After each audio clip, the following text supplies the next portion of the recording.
At the Guardian Spirit Academy, the teacher told the students the admission test is less than a week away, so he urged them to prepare and enter their ideal academy. After class was dismissed, the students discussed entering any Guardian Academy. Some feared a plain life if they failed the test, while others planned to enter a top academy. Listening to this, a student named Lex wondered what it meant for him as a traverser. Just 1 week ago, he had found himself in this body. After merging memories, he quickly understood this world. It was a world of rampant monsters where humans survived behind city walls. To battle monsters, humans created the Spirit Guardian profession. With spiritual pets, they faced monsters in the wild. They also guarded cities and pushed territory outward. So becoming a Spirit Guardian was the dream of the youth. At 18, each youth received a monster egg to form their first pet. But Lex felt it was irrelevant because the egg was hatched before he arrived. Moreover, what emerged was an ugly pet that could only hop like a zombie. The pet was indeed sturdy but weak, so he suspected despair killed its owner.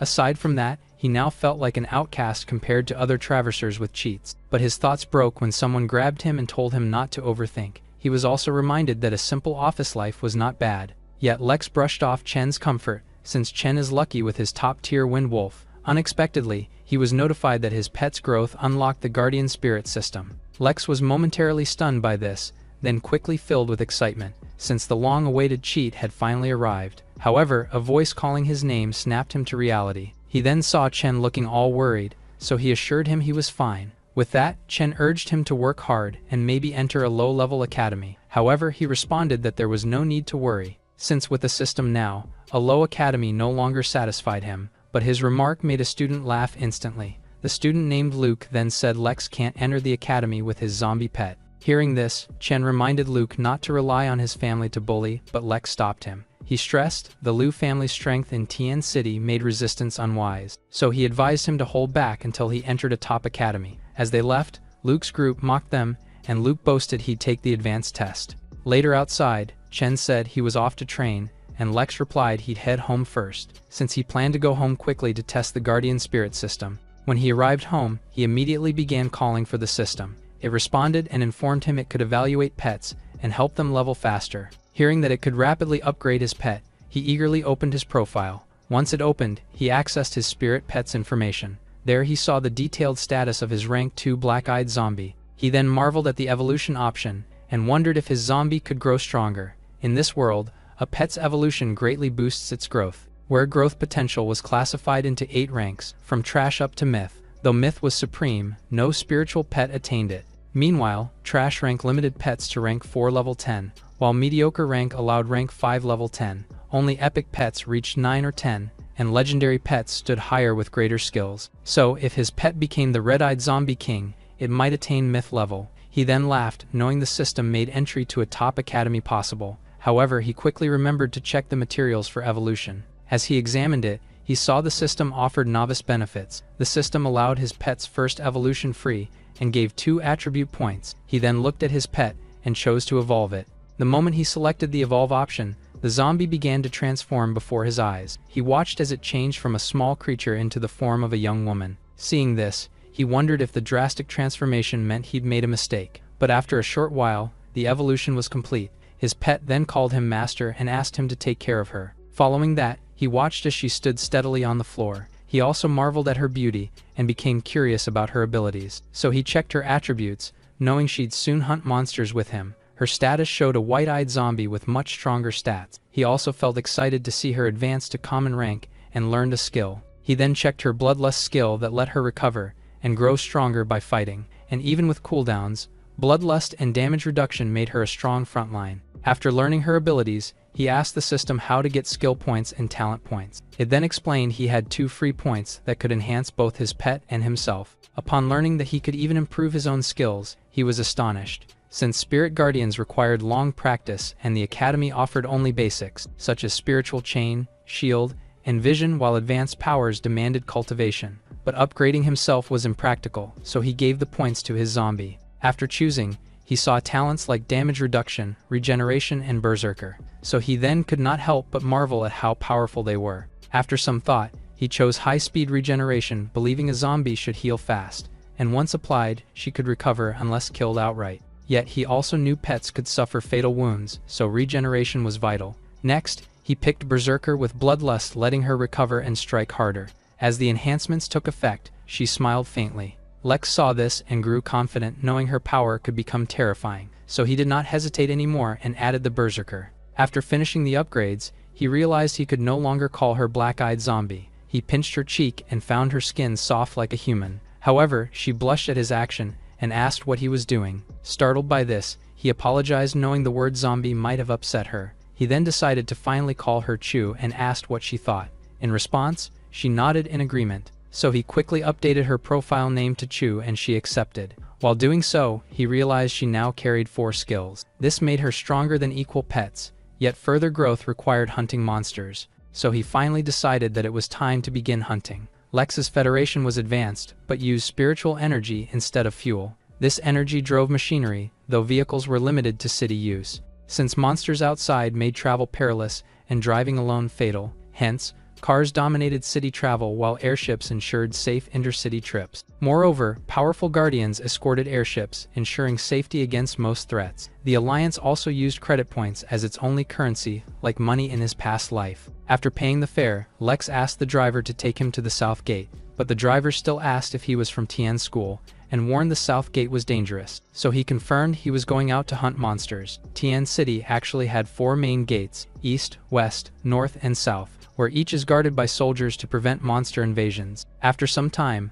Lex reached the South Gate, certain he was not the same as before, but he was suddenly stopped by a guard and asked to present identification, so he quickly presented his card and was cleared to go after it. Once outside, he remembered there were weak monsters nearby, while beyond lay stronger foes, but he knew it was better to remain cautious, so he proceeded to summon Chu to his side. After that, he looked at the map, thankful he had studied the monsters around the gate. He then saw the burial mound where weak skeletons lingered and could collect evolution materials, so he signaled Chu for them to set off there. While on their way, Lex thought about Chu's evolution materials. At the same time, he checked her profile and was pleased she had reached common rank. But to evolve, she needed flawless bone, dark heart, crystals, and dark essence. And in this burial mound, there was a chance to obtain 2 of these materials. He checked the system and confirmed bones and crystals were in the area. Just then, Chu suddenly spoke, so he asked what was wrong and reminded her they had arrived. She replied that undead creatures were everywhere. He agreed at once since the place was known for undead, but he was puzzled as the map marked level 3 skeletons around, but the area was empty. At that moment, a bony hand reached from the ground and grabbed his foot.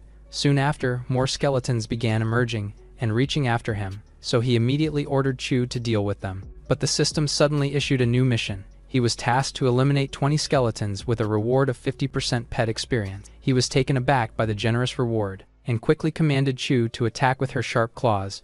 With precise movements, she quickly strikes one of the skeletons, and she soon eliminated all the skeletons surrounding him. Shortly after, the system notified him that she had defeated 4 skeletons, so Lex figured he didn't need to hesitate if she's this strong. At that moment, more skeletons rushed toward them. Hence, he immediately gave another order, and Chu responded by leaping forward. She launched herself into the air as she unleashed a series of attacks.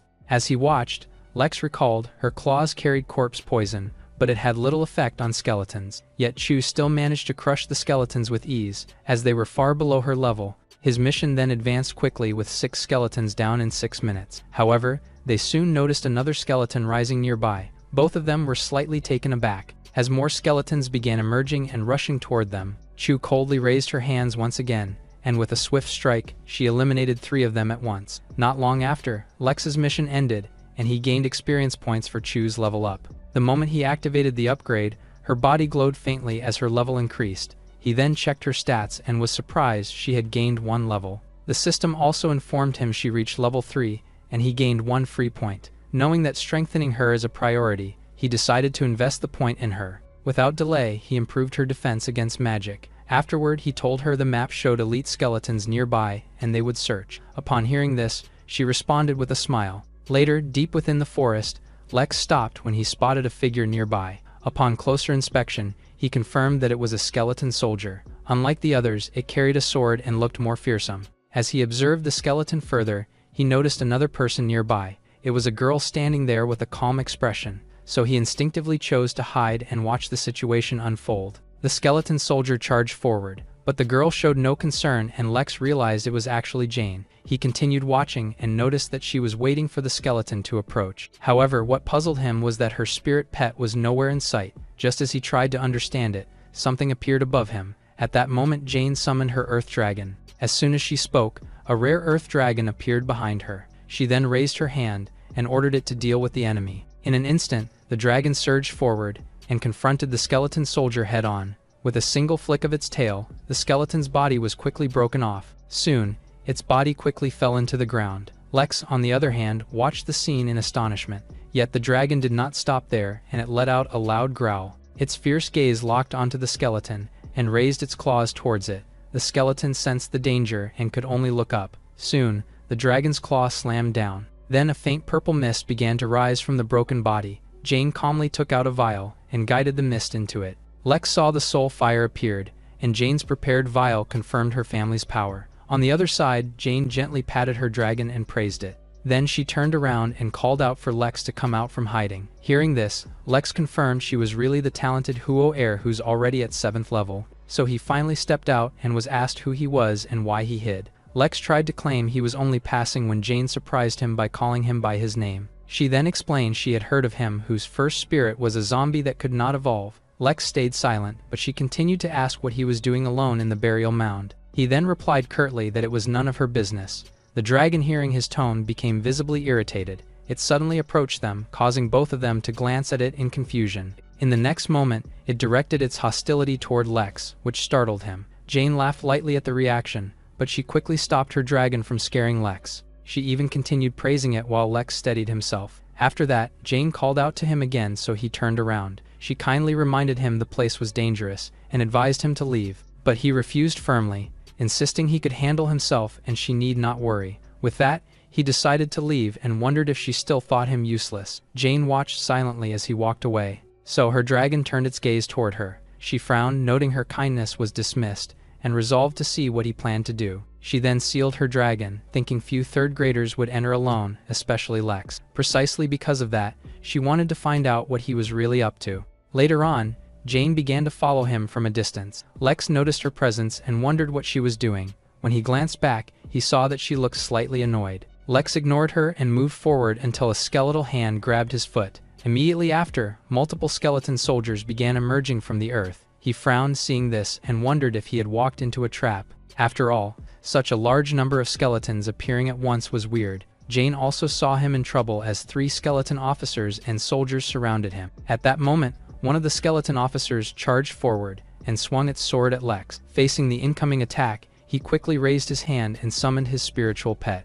A magic circle formed beneath him as he called Chu. Chu quickly emerged from it and positioned herself directly in front of him. Jane, who was surprised, saw her and thought Chu might be mutated or evolved. Meanwhile, on Lex's command, Chu immediately rushed forward. Her claws were aimed at the skeleton officer. The officer reacted quickly and raised its shield, causing her strike to collide against it. However, just as the impact landed, Chu suddenly vanished. In the next instant, she reappeared behind the officer without it noticing. With a swift motion, she drove her claws straight into its skull, then sent its head rolling across the ground. Yet she remained calm and unmoved. Witnessing this, Jane thought this zombie's power was unnatural. On the other side, Lex said to himself the true fight was yet to come, but his attention then shifted to the system notification in front of him. He was ordered to defeat 20 skeletons and 100 officers to gain experience and outfit for his pet.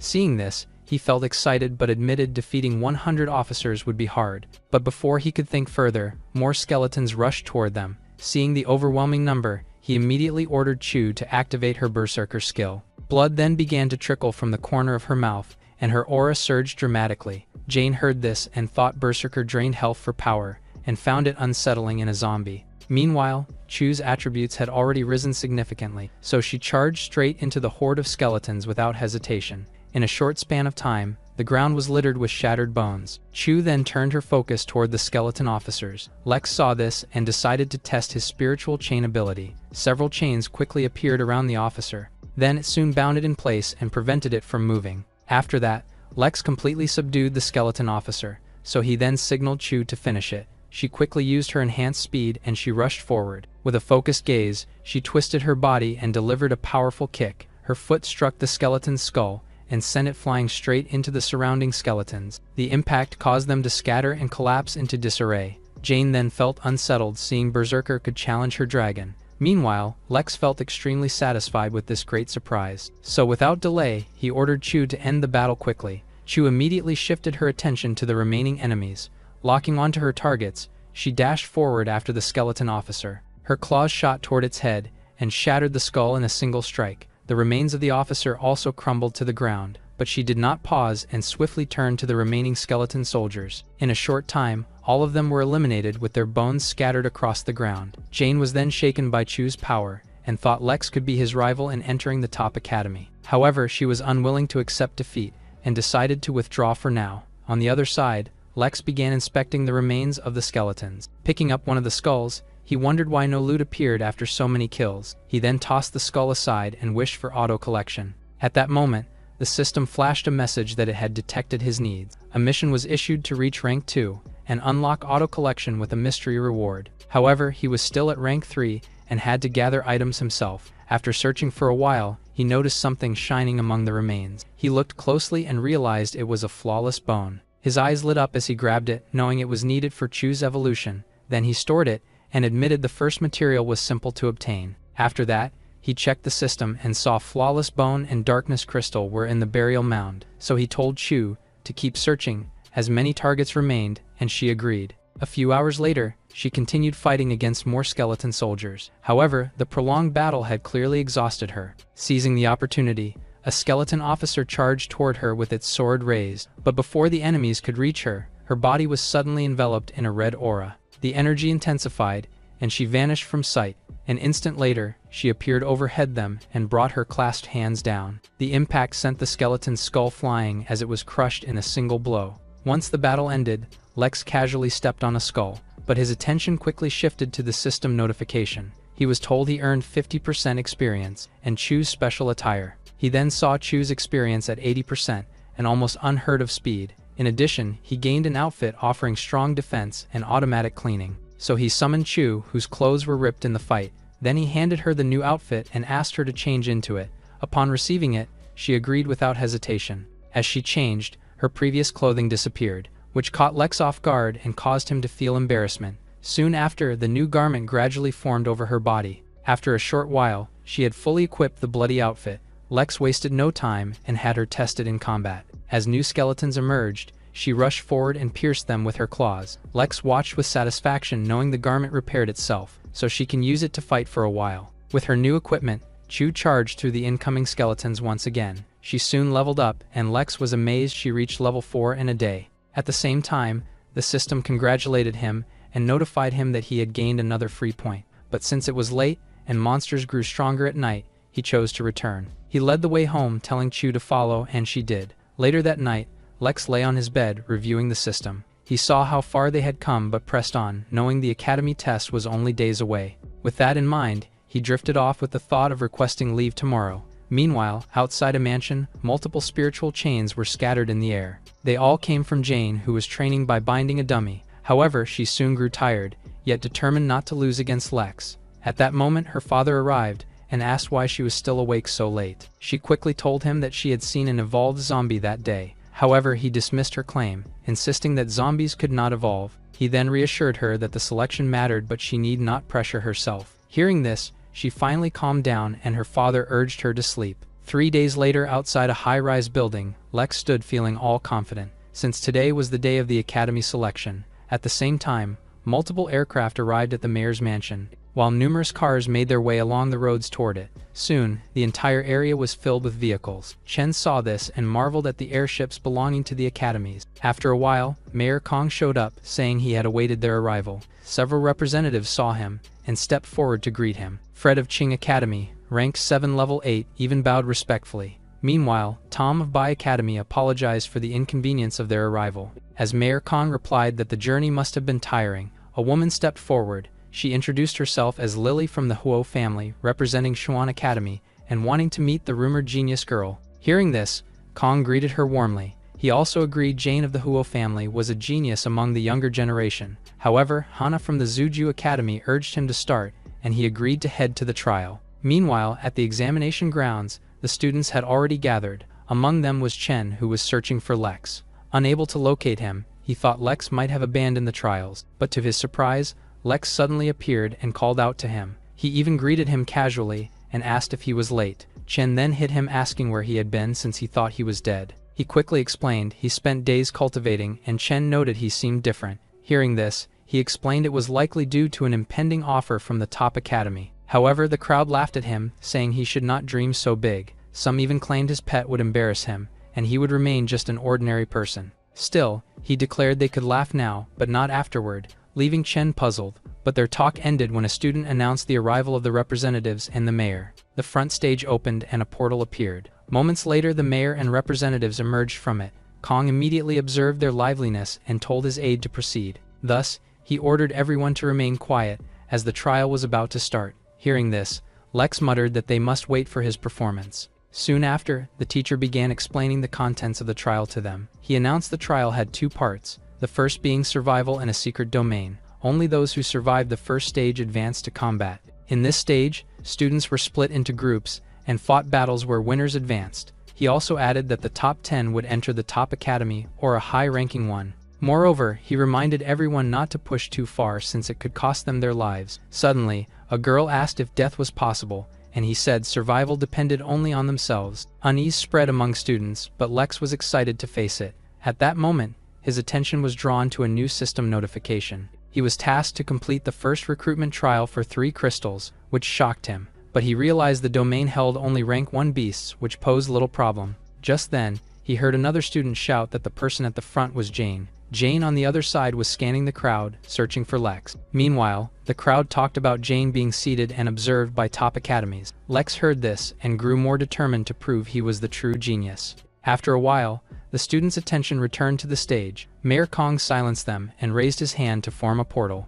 Soon after, he declared the gate was open, and the first stage had begun. The proctor then told them to enter quickly and secure good positions. As soon as the order was given, Jane was the first to rush into the gate. Lily saw this and complimented her by saying she lived up to her family's fame. However, Tom interrupted her and shifted his attention elsewhere. He pointed at Lex, saying the last entrant seemed interesting. But he was reminded entry orders should follow academic performance, and Tom kept observing. On the other side, Lex deliberately allowed the others to enter first, since he believed the secret realm was ideal for him to gather materials. With that in mind, he calmly stepped into the portal. Inside the realm, the environment split into different regions. Some students found themselves in dense forests, others appeared near flowing streams, while some were transported into barren deserts. Lex, however, felt a cold wind brush against his face. When he looked around, he realized that he had been placed at the peak of a mountain, so he decided to summon Chu first for him to be much safer. Soon after, he called her forth. She appeared instantly in front of him. Following that, he told her that they needed to descend the mountain. But later, after walking for a while,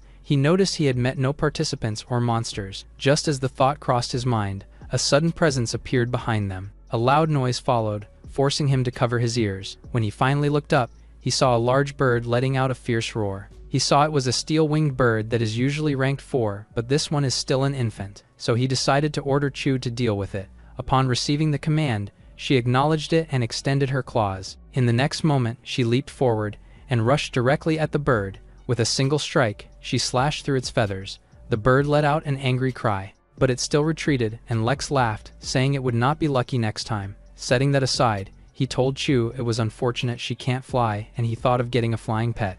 Later, as the bird continued roaming outside, Lex and Chu decided to take shelter in a cave and endure the 3-day trial there. However, before long, they once again heard the deafening cries of the bird. Lex realized it was following them, and knew they could not rest until it was dealt with. But he saw the bird avoided attacking since it feared Chu, so its true target was him. So he decided to step out to lure it and told Chu to stay hidden. He then shouted at the bird and provoked it to attack. The creature grew furious, but still hesitated. He saw it was cautious, so he moved farther to draw it in. As expected, the bird followed him. After a while, Lex reached the thicket and knew it was the perfect spot for danger. Just as he anticipated, the bird let out a sharp cry. Then it unleashed a barrage of sharp feathers toward him, catching him off guard. He quickly noticed the bird showed intelligence before striking, and fortunately he was prepared, so he activated his spiritual shield to block the incoming feathers. However, he realized the bird's feathers were strong enough to break through. He also noticed the bird swooping down toward him, so he grew worried knowing the beak was deadlier,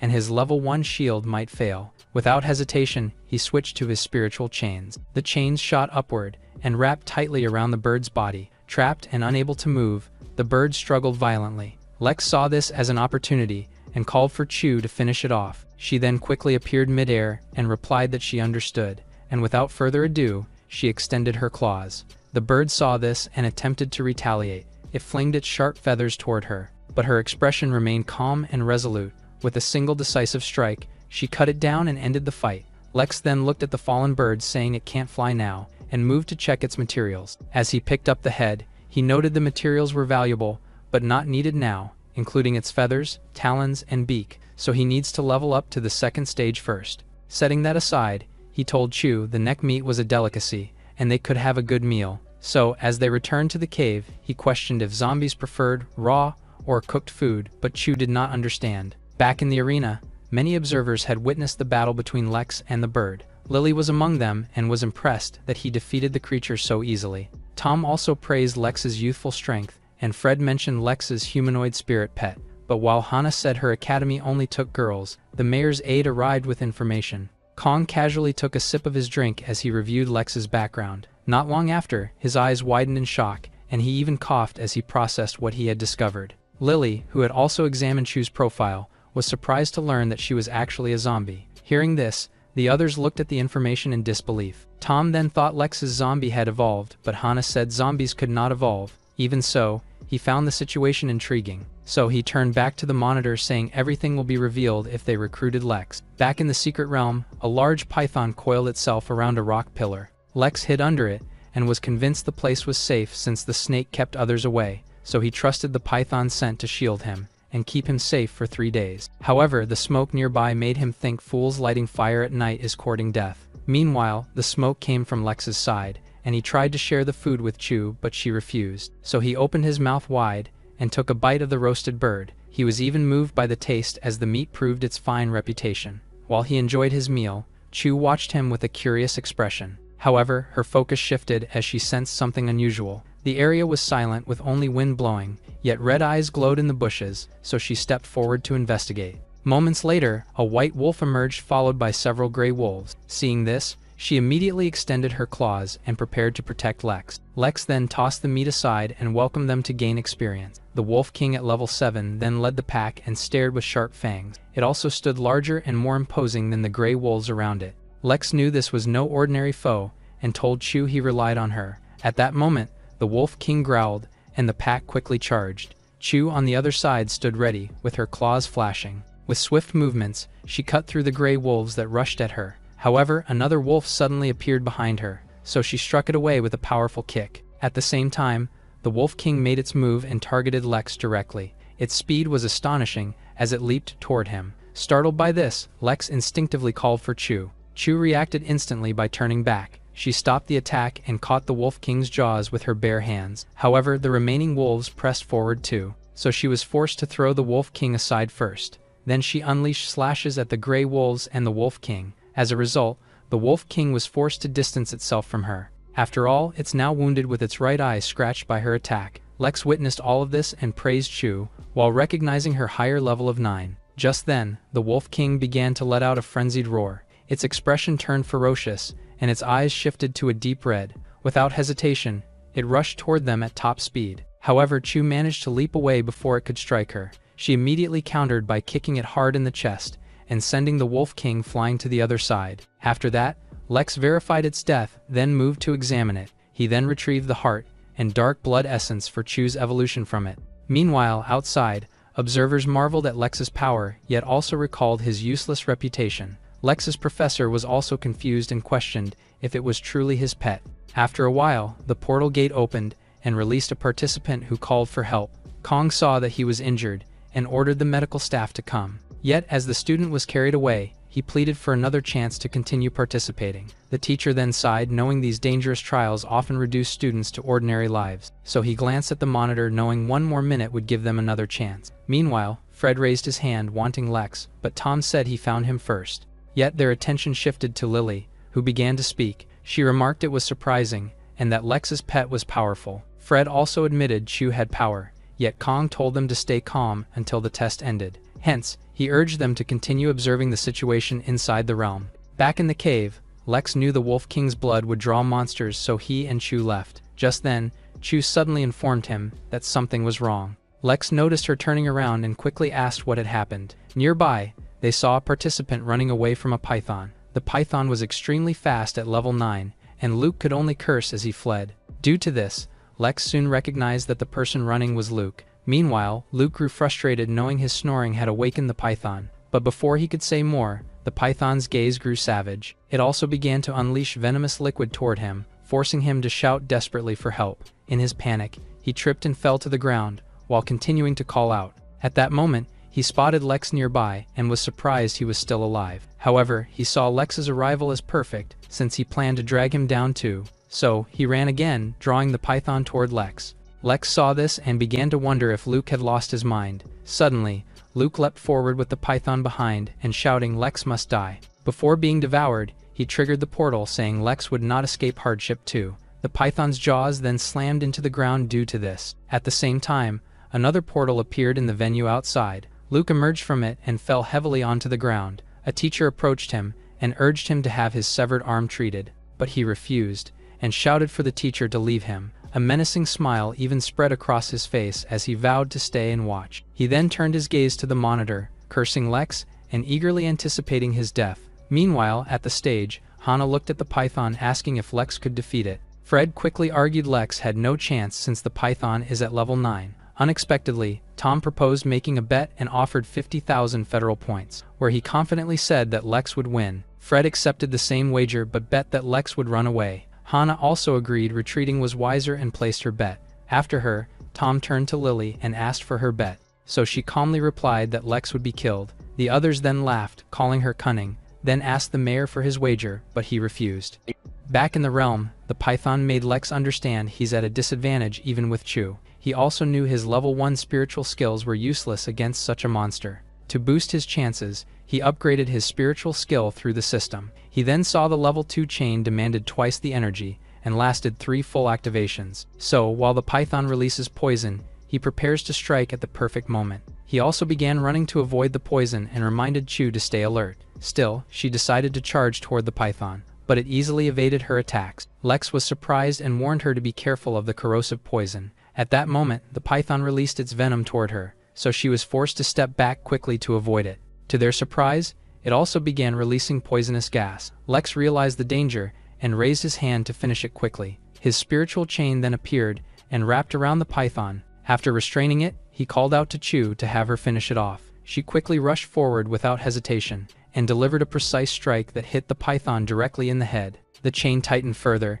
and prevented the creature from breathing. Once the restraint was released, its body collapsed to the ground while Lex praised Chu. On the other stadium, the spectators could not believe he had killed the python. Luke was among them since he's still convinced that Lex was nothing but trash. Meanwhile, Fred admired Lex's level 2 skill, and Hana agreed that few could advance so quickly. But Kong listened in silence, wondering why he had never noticed Lex before. Suddenly, Tom reminded everyone about settling their bets, so Lily responded that it was worth it and excused herself to go to the washroom. However, she was actually determined to get Lex and have the headmaster give great offers. Back in the realm, Lex examined the scales and the gallbladder he had obtained. He even noted it was useful as evolution material, and Chu was nearly level 10. Just then, their attention was drawn by the distant howls of demonic wolves. Elsewhere in the forest, demonic wolves approached Jane and her dragon. She was then surprised that many had appeared at once. She also noticed the Wolf King shared her dragon's level, but the sheer numbers favored them.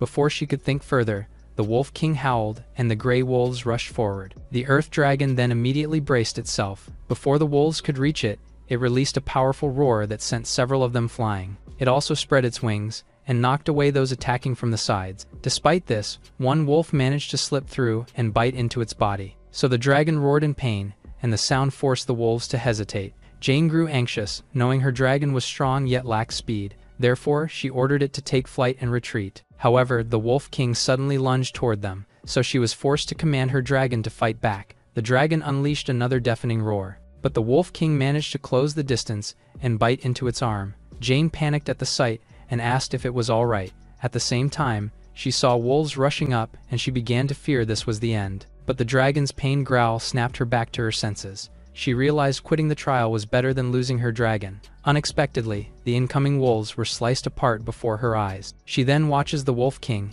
and his pack driven back by sharp slashes. Moments later, Chu landed beside Lex. Lex recognized Jane from a distance and called out to her. Hence, she was surprised to see that it was him, but he simply remarked that her large dragon appeared to be badly injured. Back in the arena, Tom noted Lily's chosen genius almost had to teleport out. Lily was displeased by it and warned him not to assume before the end. However, he continued saying that if he were Lex, he would have stayed out. While he thought another person was a competitor, Lex faced the Wolf King. He thought it sought revenge and had Chu unleash bloodlust. At his command, her body began to glow red. Without hesitation, she leapt toward the Wolf King. The remaining gray wolves charged at her as well, but she cut them down effortlessly with her claws. As the pack fell one by one, fear began to creep into the Wolf King. Lex did not give it any chance to escape and ordered Chu to finish it. She immediately obeyed and cornered the Wolf King. Refusing to retreat, the Wolf King's eyes burned with fury. Then it lunged toward Chu bearing its fangs. Watching this,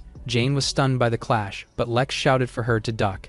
Her dragon took flight just in time, as the Wolf King crashed into their spot. Seeing this, she marveled that Lex gained such power so quickly and rescued her. However, she realized he was more interested in the corpse than speaking to her, so she took the chance to thank him, but he told her to rest, since it's dangerous. Hearing this, she thought he cared about her and suggested working together, but he was momentarily confused by the idea. He felt it's better to continue alone, yet her wounded dragon kept him from abandoning her. On the other hand, she speculated he thought she might slow him, so she offered money. She promised 100,000 for his help until the trial closed. Hearing this, he saw the money could buy evolution materials, so he accepted. However, she was annoyed that he took the offer so easily for cash. Suddenly, she saw him raise his hand and wondered if he meant to hold hers for safety. So she shyly told him that it was too much, since they were not that close. However, he simply asked about the card containing the money. She grew annoyed hearing this, and explained she lacked that sum right now. But as she promised to pay him once they leave safely, he handed her a paper.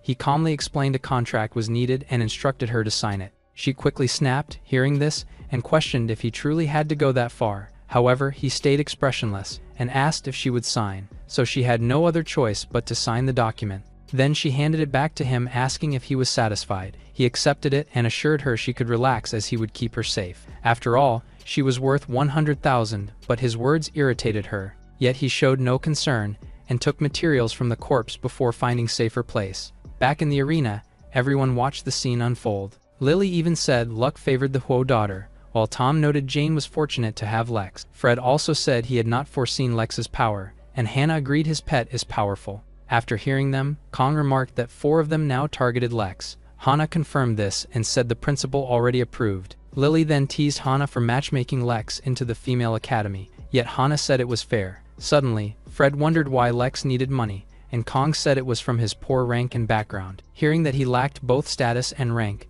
the others were visibly surprised. Meanwhile, back in the realm, Lex dozed off while Jane rested nearby, but she broke the silence by asking when he became so powerful. She leaned in closer, saying she could not sleep, and they should talk now, but he refused. So she offered to pay him 5,000 credits just to have a conversation. He then asked if she was serious, and when she confirmed, he asked what she wanted. So she asked how he became so strong, and why his pet was unlike a zombie. In response, he explained Chu was a mutated zombie, since he could not show his system. Jane studied Chu, and said she was beautiful for a mutated zombie. After that, she asked if he had chosen an academy given his high chance of acceptance. He replied he had not decided, and could choose an academy with pretty girls. Hearing this, she looked at him in disbelief. She then called him a playboy, and he responded that was not kind. Setting that aside, he said they could move, but she wondered why not wait for the trial to end. He explained it was the perfect time to hunt and level up, so he told Chu to follow. Jane thought he was a maniac, but staying with him was safest. As they continued forward, several monsters appeared from above. Their eyes glowed red, and their expressions were filled with rage. The level 7 apes began to attack, and Lex saw it as perfect timing. He quickly ordered Chu to attack, and she responded without hesitation. She extends her claws and strikes each ape with precise blows. While Jane thought Lex was lucky to have Chu, he told Chu to finish it. She quickly carried out his command and ended the monsters. By the time morning arrived, Jane felt relieved that the trial had finally come to an end, where both of them were congratulated for passing. So she immediately thanked Lex, but he said it was only for money. Hearing this, she found him still dense, yet assured him of her promise.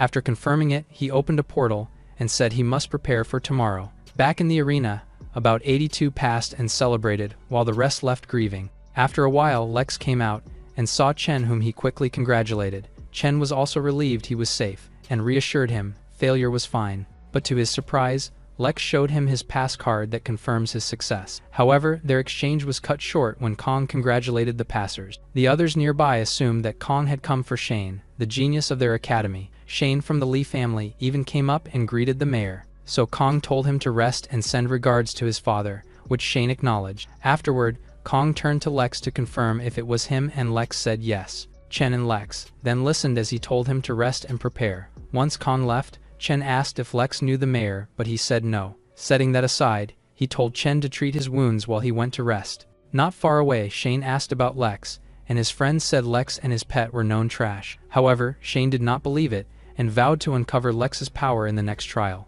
Later that night, at Lex's house, he collapsed on the couch, feeling thankful for his system, since he had gathered many materials and thought of selling the extras. Soon, he got a notification that Jane sent payment and her contact. After that, he also verified the trial mission's success and received 3 energy crystals. He checked the crystals and found each gave 500 spirit points. The discovery left him amazed, since he now has 1,500 spirit points, and combined with an extra 900, he now had 2,400 points. He then recalled rank 1 capped at 1,000, unless advanced to rank 2. But knowing most students' pets were still rank 1, he expected the next trial to go smoothly. Setting that aside, he decided to treat himself with his earnings. So he first planned to check on Chen, who had been injured. At the same time, he noticed Jane's contact on his screen. He then figured a meal would be a fitting thank you for her generosity. At that moment, Jane was in the bathtub when her watch received a call. She quickly answered and asked who it was. Hearing it was Lex,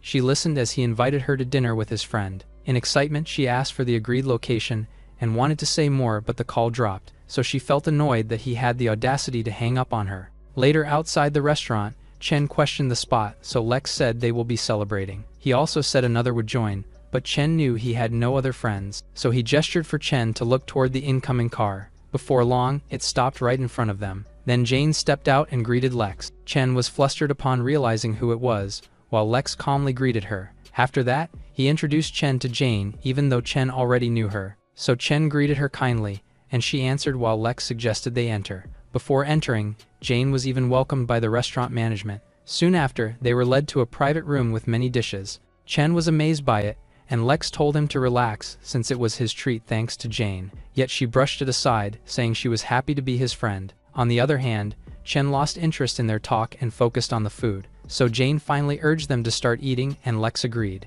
Meanwhile, at the Liu mansion, the family urged the head to remove Luke as heir. Some even urged Luke to resign for a capable successor. They also argued the family's future could not rest on Luke, even if he was the son. The family head named Yao silenced them and stated he had already chosen. Hearing this, Luke claimed his defeat was due to meeting a python, so Yao's expression hardened even more. He then stripped Luke of heirship and announced a younger successor, which pleased the family. Luke listened quietly to their talk of a new heir, and felt robbed of all he had. In that moment, he thought of Lex with resentment and vowed to take his life. The next day at the stadium, the stages were fully prepared, so Chen warned Lex to be careful with his zombie, but Lex assured him it was fine. After a while, Kong praised them on reaching the second trial where results would be set. He also told them to perform well before the academy representatives. After his announcement, the second stage was revealed as a random battle, where defeat meant giving up, falling off the stage, or failing. Lex then grasped that killing was prohibited,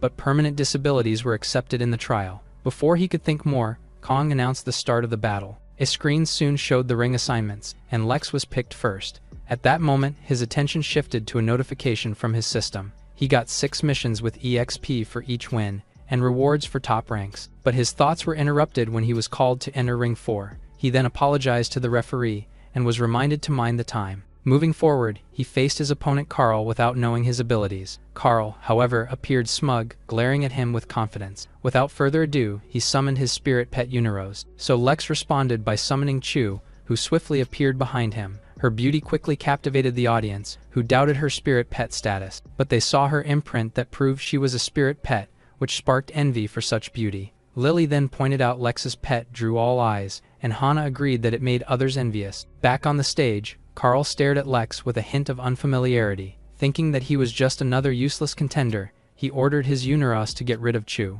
The Uniros' eyes quickly lit up after hearing the command, then it charged forward with full force toward her. Seeing it relies on strength, Lex told Chu to strike mercilessly. She immediately complied and rushed forward with her claws ready. She then easily stopped the Uniros' attack with her bare hands. Carl saw this and was left in immediate disbelief. On the other hand, Chu's strength kept the beast from moving forward, but Lex no longer waited and ordered her to finish the fight. She responded at once and began to move the Uniros by its horn. The spectators were stunned as the massive creature suddenly lifted into the air. They watched in shock as Chu lifted it easily, like a beast in human form. Before anyone could react further, she threw the Uniro straight out of the stage. Seeing this, the referee announced Lex's victory and secured his next round. Carl, on the other hand, was still in disbelief, thinking Lex was just a loser. But Lex tells him no one stays a loser forever, and effort brings success. At that moment, the system told him he earned 10% experience from the win, so Chu's experience was now complete, allowing her to advance to level 10. Shortly after, the stadium was filled with the shout of the winners' names, including Chen. Meanwhile, Lex felt stronger from Chu's growth, and realized one more level means another pet. But his thoughts were interrupted when Chen called out to him. He was then shocked by his bruises, but he assured him the next fight might be easier. When the first round ended, Kong noted the clan's juniors were impressive. Lily heard this and explained realm visits shape clan growth, to which Hana agreed. Afterward, the second round for the top 21 was announced with match lineups. As the list appeared, Lex told Chen to relax, so Chen urged him to excel as a dark horse. Lex stood up smiling after hearing this, yet also noted Hans of the Feng clan was no easy foe. Later on the stage, Hans admitted Lex did well, but he told him to give up to avoid injury. Hence, Lex calmly replied it was too soon to judge. Meanwhile, among the audience, a man felt relieved with the match pairing. He's the Feng patriarch, and he felt Hans was lucky to avoid the great clans. Back on the stage, Hans raised his hand to summon his spirit pet. A green bird appeared instantly with a simple motion. Then he mounted it and shouted that Lex stood no chance against him. Seeing this, Lex ordered Chu to strike the flying pet when possible, and she agreed. At that moment, Hans directed his bird to launch a barrage of feathers toward him. Lex then erected his shield, and was aware he targeted him directly for an easier win. His swift move amazed the spectators, but the Feng patriarch still believed his son would win. Back on the stage, Lex ordered Chu to activate her blood fog. In an instant, a dense fog spread out from her position. It quickly spread and rose to Hans's height. So, Hans commanded his bird to charge forward and disperse the fog. However, Lex smiled knowing he had fallen into his trap. In the next moment, Hans and his bird found themselves bound tightly by chains. Chu also appeared behind him, which caught him completely off guard. Her attack caused the bird to let out a pained cry as it struggled to escape. However, Lex gripped the chain and declared it couldn't break his level 2 chains. After it, he pulled with force and slammed the bird out of the stage. The Feng patriarch who witnessed this then called out to his son in alarm. Nevertheless, Lex was declared winner after Hans's pet went out of bounds. At the same time, Lex happily gained more experience, and Chu rose again. As they left the stage, the crowd continued to admire Lex and called him a dark horse. The Academy representatives also expressed their approval of his courage. Tom said Lex's rank made the fight dangerous and timing crucial, though Lily disagreed. She believed Lex's strategy was deliberate, and his chain is meant for flying foes. After some time, the referee declared 20 winners, and said the next lineup was coming. Lex advanced smoothly, and saw his next opponent no threat without a flying pet. After a while, Lex stepped onto the stage once again. Yumi of the Yun clan also arrived fully prepared. Without delay, she summoned her frozen bear, and an enormous grizzly appeared behind her. The crowd quickly marveled at the rare ice-type pet, but Lex ignored them and proceeded to summon Chu. With both spirit pets present, the referee signaled the start of the battle. Yumi acted first by commanding her bear to crush Chu. Despite this, Lex remained confident and entrusted everything to Chu. In an instant, she leaped away from her position, causing the charging bear to miss its target. Yumi realized that Chu was too fast, so she ordered her bear to freeze her. The bear quickly exhaled a stream of freezing air. Lex was then amazed that the rare pet had mastered elemental force. Even so, Chu managed to evade the attack with ease, so Yumi responded by ordering her bear to adjust its attack strength. The bear then unleashed a massive wave of ice. It surged forward and nearly reached Lex's position. However, Lex had already anticipated this move. Just before the wave reached him, he raised his hand. Then he formed a spiritual shield to block the freezing assault. But a sudden crack surprised him. that the shield had insufficient strength. At that moment, Chu moved swiftly above the bear. She extended her claws toward its face and struck with immense force. The audience quickly became excited after she suppressed the bear easily. Yumi was equally astonished by Lex's pet's overwhelming strength. Despite this, she refused to retreat and began summoning her spiritual chain. She extended it in an attempt to bind Chu. Believing she had finally gained control, she ordered her bear to attack. However, she soon realized something was wrong. She saw Chu remained unmoved, and she struggled to pull her. Lex then pointed out that her spiritual power was insufficient to control Chu. With that being said, he gave Chu the command to end the battle. Chu then immediately shifted her focus to the enraged bear. Once again, she reached for its head, and with overwhelming strength, she hurled it high into the air. Yumi could only watch in shock as her bear was sent flying. The audience was equally stunned by the sheer power on display. Moments later, the bear fell out of the stage, and Lex was declared the winner. The patriarch was shaken by Yumi's loss, yet he was told she had performed admirably. A fellow patriarch agreed, adding their junior would have suffered worse against that spirit. Back on the stage, Yumi approached Lex, expressing surprise at losing so easily. But she still raised her hand and expressed anticipation for his next performance. Lex also recognized her skill and was certain she could enter a top academy. After hearing this, she left feeling appreciative of his words. Just then, he found he gained EXP and strength enhancement for reaching the top 10. The enhancement finished instantly, erasing his pain and fatigue. Not long after the referee announced the upcoming semifinals and matchups. With the lineup set, they proceeded to their stages. Lex found his opponent was Yudo, who's powerful yet manageable. Later on the stage, Yudo arrived with a confident presence. He hesitated no longer and raised his hand to summon his pet. In an instant, an undead warrior clad in armor appeared. Lex was astonished that Yudo's spirit was of the necromancy type too, so he then called for Chu to step forward and face her opponent. With their spirit pets already summoned, the referee signaled them to start. Yudo's warrior charged forward, wielding its enormous sword. Lex quickly recognized the opponent's intent to fight up close, so he instructed Chu to focus on Yudo, knowing his defeat meant they would win. At once, she dashed ahead to face the warrior. Meanwhile, Yudo positioned himself behind his pet. As the warrior raised its sword to strike, a spirit chain suddenly appeared, and the warrior was swiftly bound in place. Yudo was then baffled by how Lex's chains restrained his warrior. While the warrior was immobilized, Chu vanished from her position. She reappeared above Yudo in an instant, where she struck him with her claws. He was then forced to kneel down, and he quickly admitted defeat. Lex's victory immediately stunned the audience as the battle ended almost instantly. The Lee Patriarch was also astonished and wondered if Lex won in one strike. Later, as Lex was leaving, a girl approached him and asked if he was Lex. He then replied by asking who she was, but she refused to say it and simply warned him to stay away from Jane. Upon seeing her running away, he couldn't help but find her strange. However, his focus shifted to the next matchups and discovered Shane as his opponent.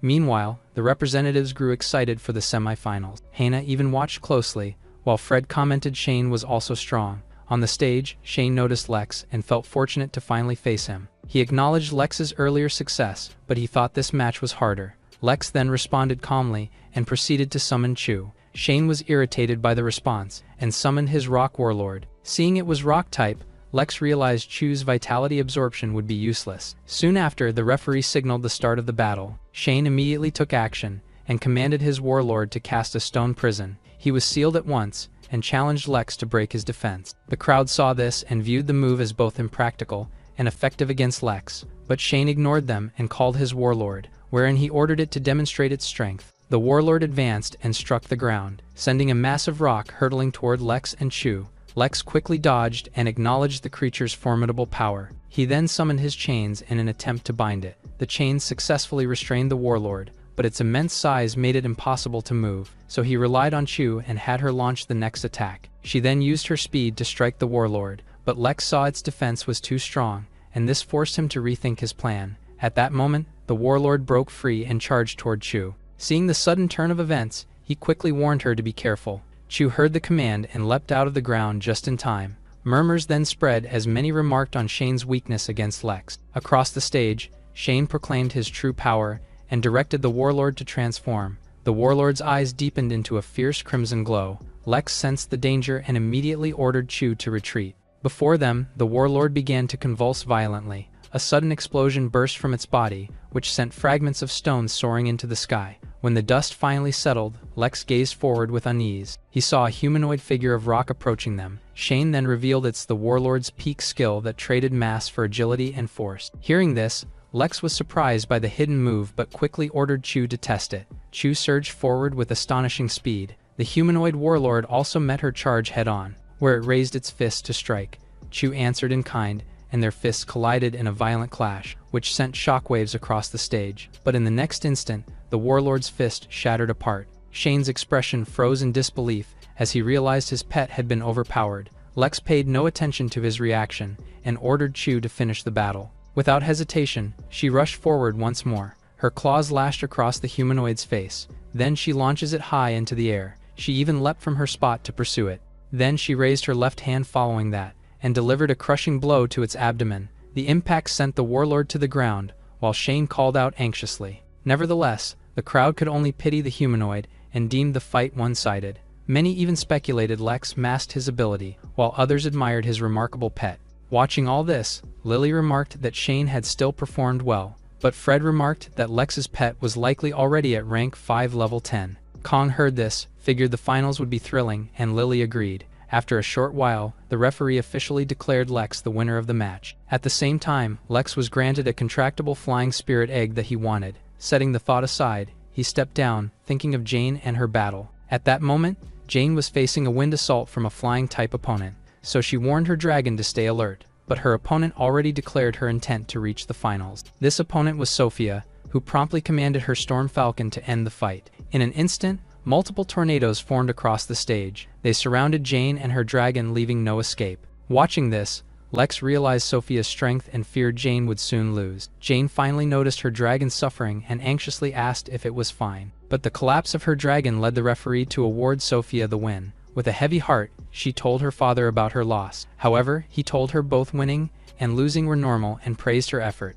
Not far away, Lex looked after her with concern, then thought of the finals. It was not long before he stepped onto the stage, still thinking of Jane. His eyes locked onto Sophia, and resolved to reclaim victory on Jane's behalf. After that, the referee began the finals and revealed a prize from the mayor. The sudden news stirred the audience and they began betting on Lex. Meanwhile, Lex summoned Chu again, and calmly said this was their final match. His tone was also firm as he pledged to claim the reward. Across from him, Sophia began to summon her own pet as well. She raises her hand and calls forth her Storm Falcon King. The powerful bird descended behind her with its presence so intense. With both sides ready, the referee signaled the beginning of the finals. However, Lex sensed the battle would be hard, as the Falcon seemed newly evolved. His suspicion was confirmed when Sophia ordered an all-out attack. The Storm Falcon unleashed a barrage of violent tornadoes. Lex then saw the tempest closed in, and it soon hit him from the sides. So he blocked with a shield, yet the power forced him to admit they needed a plan.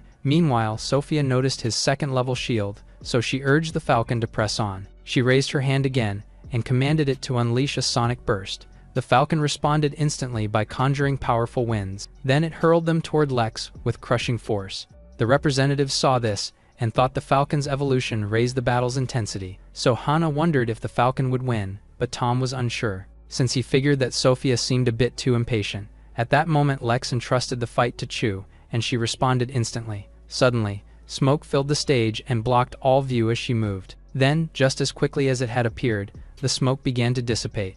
But what was revealed left Sophia stunned. The crowd who was watching were also left surprised. After all, they saw that Chu had already moved behind Sophia. Sophia's eyes then widened in disbelief as she felt Chu's claws resting at her neck. In that instant, it became clear that Chu dodged the blast and went straight for her. But with no way to resist, she slowly fell and conceded. Mayor Kong then rose, applauding the battle's remarkable end. He commended Chu's skill in dodging the attack and targeting Sophia. Lily also agreed and hoped to get Lex, but Hana warned her. Fred overheard them and said that Lex was also essential for their academy. After that, Kong announced the test's end and named Sophia runner-up and Lex the victor. Lex, who heard this, finally let out a quiet breath of relief. Meanwhile, the crowd marveled that someone outside a clan had claimed the title. As the discussions continued, Jane approached him. She congratulated Lex, who thanked her and asked which academy she would choose. However, she turned the question back to him. Before Lex could reply, Kong called for everyone to applaud for his victory, so his attention immediately shifted back to the stage. His professor even praised his success, while Chen openly confessed his surprise. Amid the commotion, the system issued him the rebirth skill that restored his pet from near death. Lex found the talent intriguing but figured it didn't fit Chu. However, Chen suddenly slapped him and pushed him to look forward. He then raised his gaze to see a screen listing those selected by the top academies. A wave of astonishment swept the crowd as Lex topped all 4 lists, even Zuju academies, so they buzzed with talk of how such a feat might never happen again. Some students also envied him and wished for Zuju if they had the choice. Meanwhile, Lex stared at the interface silently weighing his options, yet before he could begin to decide, a voice called out to him. Fred then promised him 5-fold resources and thrice yearly realm entry if he joined Qing. The audience heard this and immediately cheered at such lavish terms. However, Tom interrupted and urged Lex not to make a hasty decision. He then pledged 8% resources and 5 annual realm entries, which sparked Fred's objection. Before their argument could escalate, Lily raised her offer 5 times. She declared Zhuan Academy promised 10% and 5 realm entries yearly.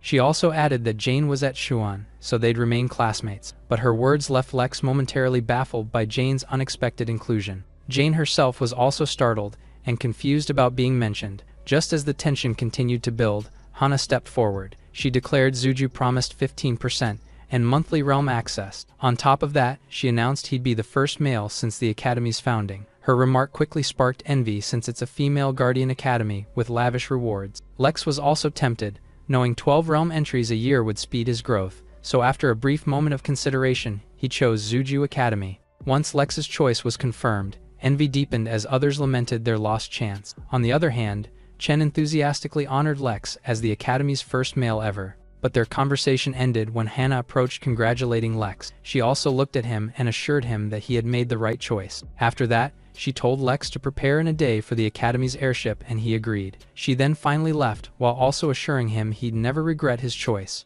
Not long after, Teacher Liam informed Lex of the mayor's summons and he accepted. Later, inside the office, Kong was pleased that Lex had lived up to his hopes. As a prize, he gave him 300,000 credits and rare evolution material. Lex gratefully accepted it and vowed not to shame the Academy. But when he opened the box, he found that it was an immortal bone. He paused in awe at the high-level undead material, which is crucial for Chu's future evolution. So he told Kong it was too rare, yet Kong said he no longer needed it. He also believed entrusting it to him would one day bring glory back to the Academy. Lex then finally accepted it, so Kong dismissed him to rest. After he left, the secretary doubted the decision, but Kong insisted Lex's potential made it right. Later outside, Chen and Lex spoke of growing stronger, until Jane called out to Lex. She approached, smiling, and congratulated him on entering Zuju. Chen heard this and excused himself to leave them alone. Once he was gone, Lex congratulated Jane on Zhuan Academy and she acknowledged it, but she felt somewhat resentful as she remarked that Zuju was an excellent choice. After saying this, she wished him well and turned to leave. He then tried to stop her and urged her to say what she felt, but she kept walking. The next evening, Zuju Academy's airship finally arrived, so Lex stood beside Hana and waited to board. Inside the ship, female students peeked at him and were curious about their first male student. Meanwhile, Hannah told Lex to enjoy the scenery on the way, and he agreed. But Captain Ellie suddenly hurried over, so Hana asked what was wrong. Ellie then reported something unusual ahead on their route. At that very moment, numerous bird monsters began circling the airship. Back inside, Hana listened as Ellie reported a large group of flying monsters ahead. After hearing this, she ordered Ellie to prepare and Ellie obeyed. The airship then came to an abrupt stop. Outside, the flock of bird monsters became increasingly restless. Their flock even began to surge forward and rush toward the airship. Seeing the threat, Ellie ordered all spirit masters to the cargo hold to repel the monsters. Everyone moved into action without hesitation after hearing this. Among them were Yumi and Lex, who glanced at each other in surprise. He then inquired about the situation, and she said they were ordered to the cargo. At that moment, the airship fired explosives at the swarm. Amid the chaos, Hana told them not to panic, because it's just low-level crows. She then told Lex and Yumi to use this for practice, and summon their spirit pets. Yumi responded immediately by calling forth her frozen bear, while Lex followed suit by summoning Chu. The moment the bear appeared, its attention locked onto Chu. So Yumi quickly calmed it, and explained that Chu was not an enemy. Meanwhile, Lex observed the crows were a lot despite being low-level. Just then, a notification appeared before him. A timed mission tasked him to eliminate as many crows within 10 minutes. Suddenly, the crows began to let out a series of piercing cries. The crows then dove toward the airship, and Lex resolved not to waste the reward, so he urged Chu to unleash full power, and she acted immediately. In the next moment, she swiftly cuts down crows before Lex's eyes. At the same time, the frozen bear unleashed waves of icy energy into the air. Soon, the bear and Chu battled together against the crows. Chu's swift strikes even made defeating enemies look effortless, so many of the onlookers were captivated by her strength and beauty. But their focus shifted to the dark mist above. From within it, a massive crow emerged, and it's the Crow King itself. Hana recognized it instantly and warned it was a second-tier monster.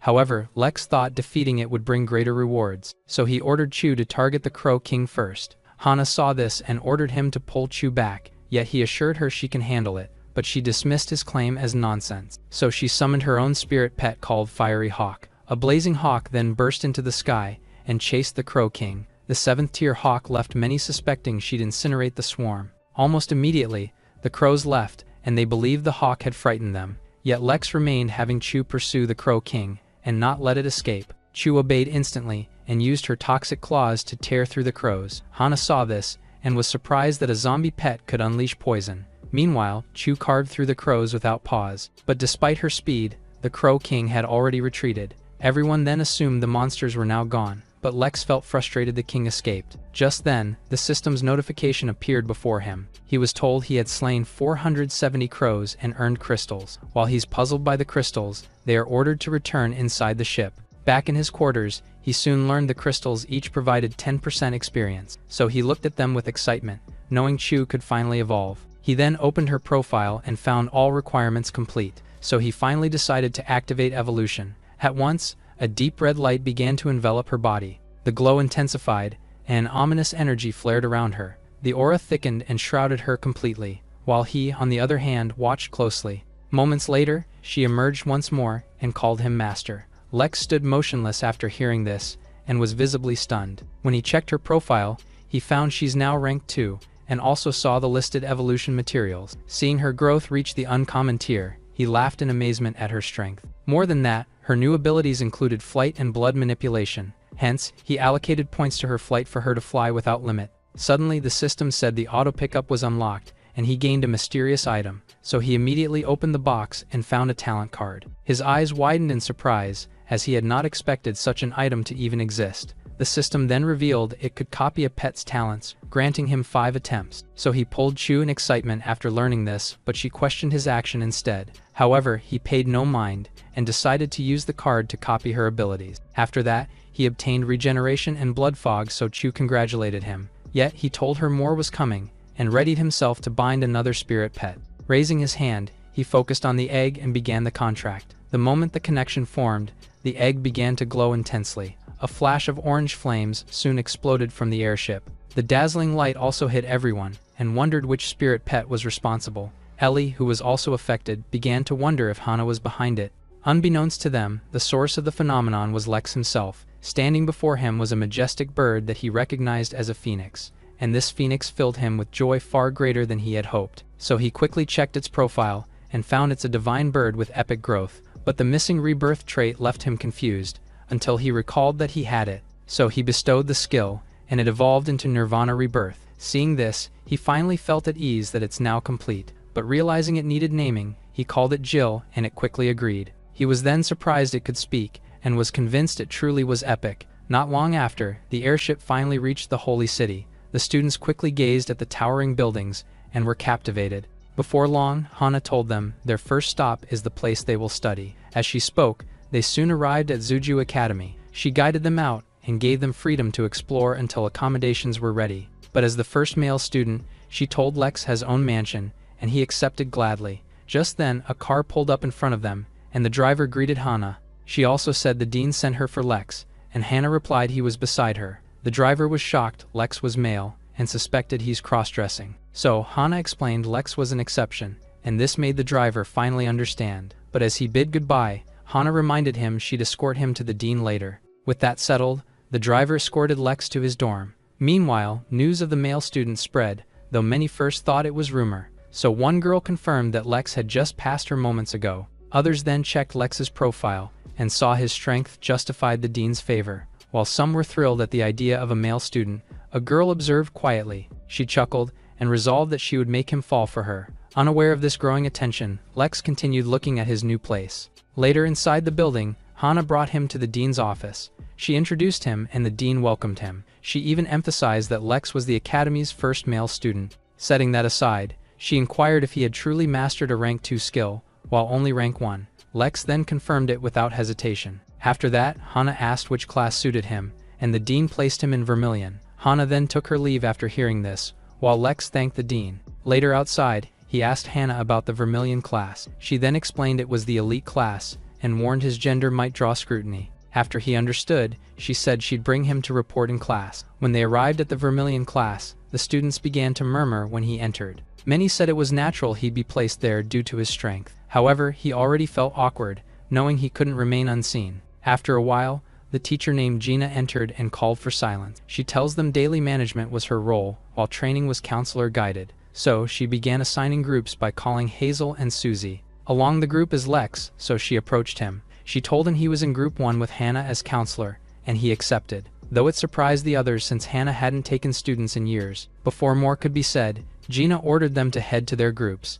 Later, outside, he was soon called over by his groupmates. He met Hazel, a short-haired girl, and Susie, who greeted him warmly. So he returned their greetings. Just then, Hana arrived and noted that everyone was present, but she said introductions weren't needed, and that she'd guide them until graduation. She also reminded them she wouldn't always watch, and they must start training. Late at the field, the sound of their training echoed. Hazel and Susie practiced together, and fully focused on their exercises. Meanwhile, Lex sat on a bench, when Hana said the academy would now honor its promise. With that, she gave him the secret realm card to use monthly. She went on to also explain that the realm held rare resources for faster growth. So he eagerly accepted the card, and was unable to hide his anticipation. Later at the realm hall, he overheard whispers that every guard was powerful. Some even wished to enter the realms, though it was beyond them. Unlike them, Lex walked in without difficulty. He casually approached a guard about entering, but he was rebuked. He was even asked why a newly enrolled student had come. In response, he presented his card.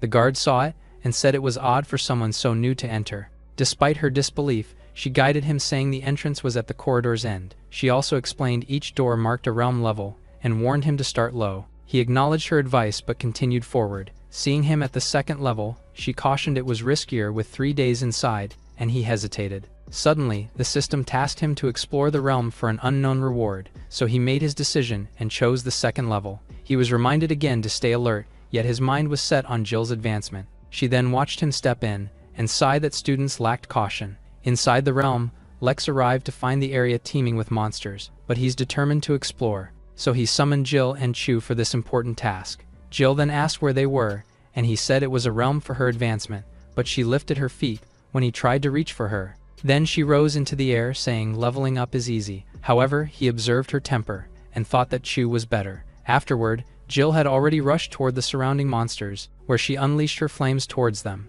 The fire spread rapidly, and consumed everything in its path, yet she did not stop there. Her form began to change, as she transformed into a phoenix. Watching this, Lex remarked the transformation was overly noticeable. He warned her they were in a realm, and such displays would draw monsters. Just as he said this, a second-rank wolf leader appeared behind them, so he quickly began to back away in shock. After all, it was accompanied by a pack of first-rank wasteland wolves. Suddenly, the system assigned Jill to defeat wolves, and he quickly pushed her to act. She then surged forward, insisting he stay out of her way. However, the wolf leader also began to gather fire in its mouth. Then it released a burst of fire toward her. Seeing this, Lex was startled to see a fire attribute wolf leader.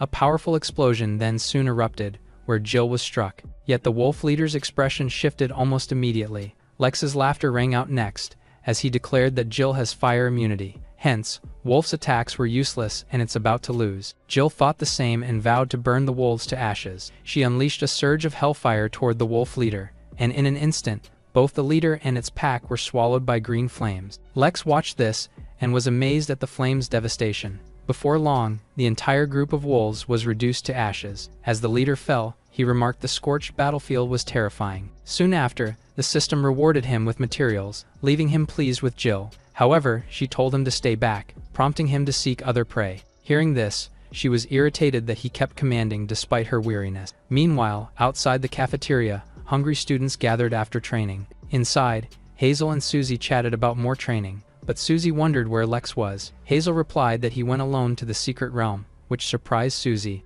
The others questioned it as well, since freshmen were barred from going there. Just like them, Yumi questioned why Hana had allowed him to go. Meanwhile, inside Hana's office, Gina was shocked. A freshman entered the realm alone, so she questioned Hana's decision, but she replied that Lex's case gave no cause for concern. Still, she pressed her further and asked for an explanation. So Hana said a first-tier realm was safe, but Gina corrected it was a second tier. Yet she dismissed concern because Lex was already second tier. Gina then finally refrained from arguing with her, but as she left, she warned the dean would hold her accountable, so Hana hoped Lex wouldn't fail. At that very moment, Lex suddenly sneezed. So he paused and wondered if someone was talking about him, but thoughts were cut off when Chu spotted something ahead. He tried to look into the distance, but they remained unclear. So he asked Jill to carry them into the air to check it.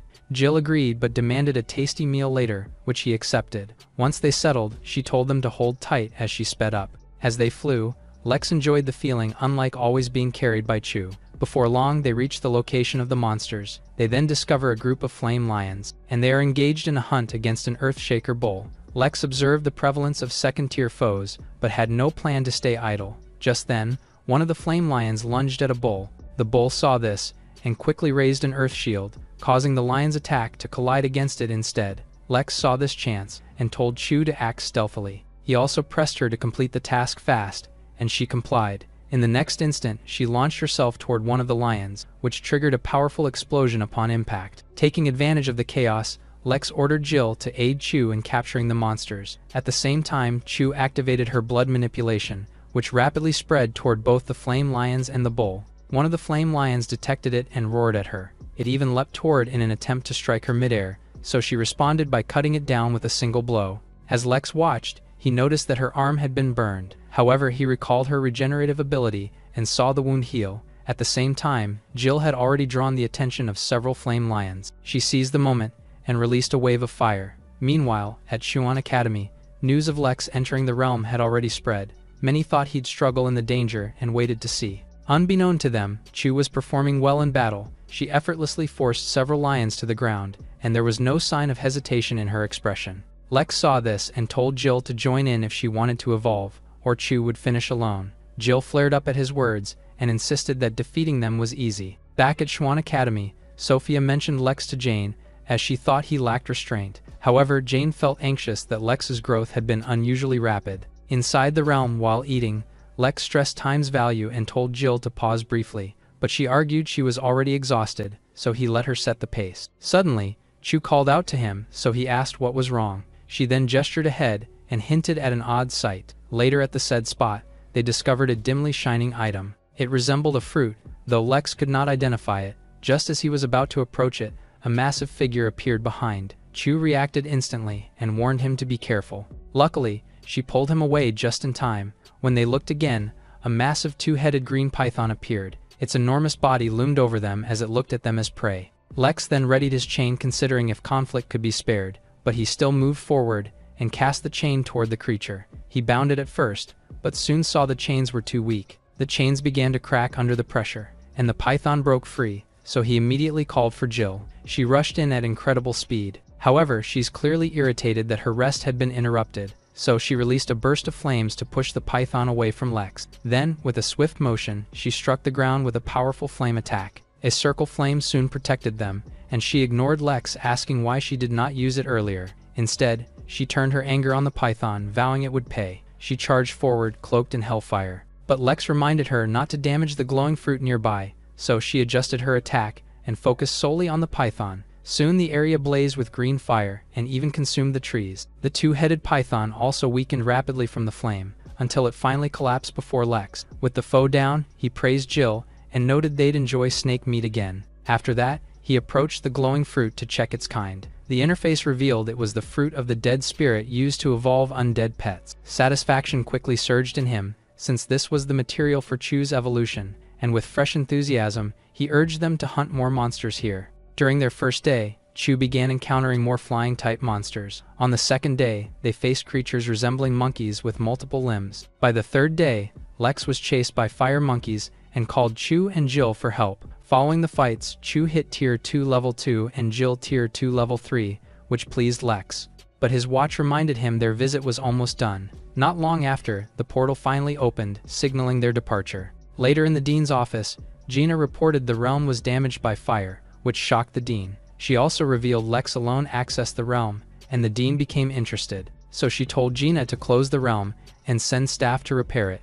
But when Gina asked about punishing Lex, she said she had her own plans. Back on campus, Lex drew attention after the academy site showed him in the headlines, and being their first male student, they felt affection for him. But he brushed off the talk and felt uneasy about the attention. Suddenly, he received system rewards for completing the realm like crystals. Among the rewards was the Eye of Truth, letting him see data on any target, so he resolved to use it instantly after discovering its worth. He used the skill on a red leaf and learned it was over 30 years old. As he continued experimenting, he noticed a female student walking past. With 5 points, the skill showed her name was Lingyu and her measurement. Troubled by its intrusiveness, he ran off, thinking it's a strange ability. Afterward, he went to meet Hana. Seeing that he had returned safely, she asked about his experience in the realm. While he replied it was worthwhile, he was suddenly told he'd been placed in 2nd grade. The news left him confused, but she affirmed it by providing a paper for him to get gear for the practical class. He then received a bonus, and directions to the top equipment shop called Celestial Pavilion.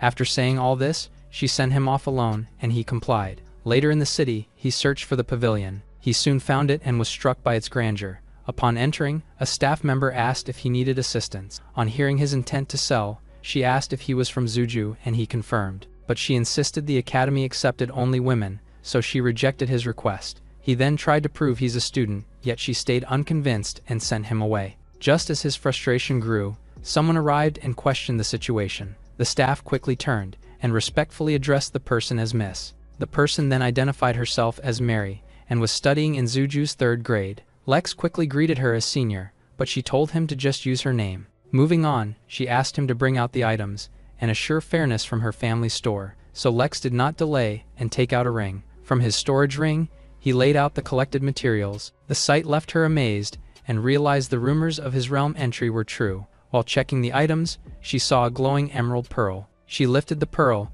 and shared she needed it for her vine to evolve. He heard this and offered it freely, since he didn't need it, and she accepted it. Afterward, she instructed the staff member Zara to total the worth and pay Lex fairly, but he said he also wanted ordinary gear and low-level materials, so she had Zara assist. Later outside, Lex learned his purchases would be delivered to his home, so he finally bid them farewell, and Mary told him to be cautious. Once Lex was gone, Zara wondered aloud if Mary had feelings for him, but Mary only told her to pay attention to the news and stay out of her affairs. Back at the academy, Lex's promotion to 2nd grade soon became common talk. Many of them felt annoyed, as the only male student in their class would soon be leaving. Meanwhile, Lex busily calculated his sold materials totaled 450,000 points, while the items he bought totaled 170,000, but he was interrupted by the sudden arrival of someone. A girl named Willa stepped forward and asked if he was Lex, to which he confirmed, but he was shocked when she suddenly attacked him. So as he parried her blows,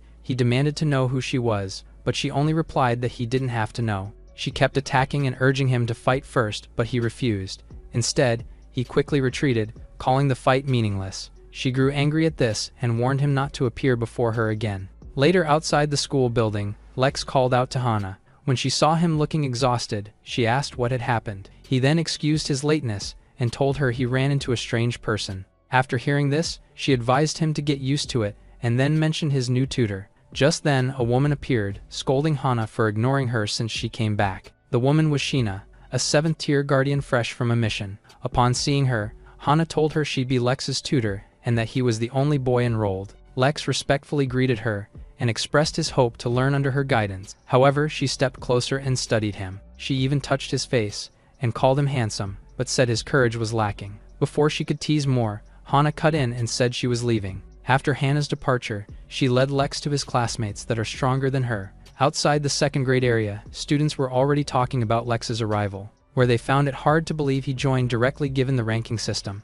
Their doubts lingered until Sheena arrived with Lex by her side. One student quickly recognized him, and Sheena confirmed it. Following this, she explained the strict combat ranking and noted Seiya held 1st place. After being introduced, Seiya extended her hand and said she was the 2nd grade chief. However, he found their enthusiasm somewhat unusual, so he checked her profile and saw she was a level 8 guardian with 2 rare spirit pets. After learning this, he asked if beating her would make him first. Sheena warned him Seiya was strong, but since he stood firm, she asked Seiya to explain. Saya then explained Lex must reach the top 10 before challenging her. While he realized it wouldn't be simple, a voice shouted it was easy if he beat her. He then saw Willa offering her third place if he won, but warned he must leave if he lost. Her appearance startled Lex, but Saya clarified she held the third rank. She then whispered that Willa was too much, and they assumed Lex wouldn't accept. Contrary to their expectations, he accepted without hesitation. Willa's expression immediately turned serious. Without wasting time, she summoned her thunderstorm spirit.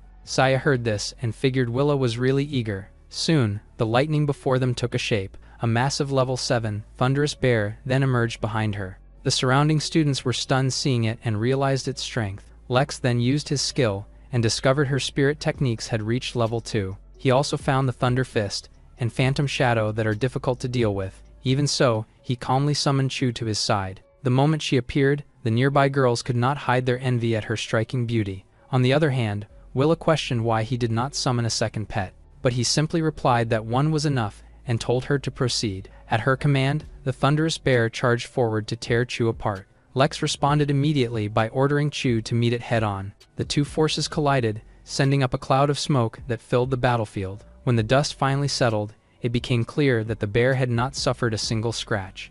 Lex then saw its body was shielded by tough skin and dense flesh. As the battle continued, Willa declared that the real fight had only just begun. She then commanded her bear to activate Thunderbolt armor, and her bear quickly slammed its fist into the ground. In an instant, surging energy poured into its body. The sheer intensity of the electricity even forced Chu to pause her advance. Soon, the bear stood fully covered in a layer of armor. Lex felt concerned as Saya noted the armor both protected and damaged on contact. The watching students were also amazed and alarmed by the bear's destructive strength. So as the two clashed again, they wonder if Chu can handle it. Just then, she caught the bear off guard. She slammed it into the ground with a powerful strike. However, the lightning armor responded by shocking her arm. Saya saw this and thought the backlash would render her hands useless. Yet Chu's arm healed at once, and Willa's face shifted as she saw it. Lex then explained with a laugh that Chu had rapid regeneration. Willa realized she had underestimated him and grew serious. Without pause, she summoned a phantom lizard.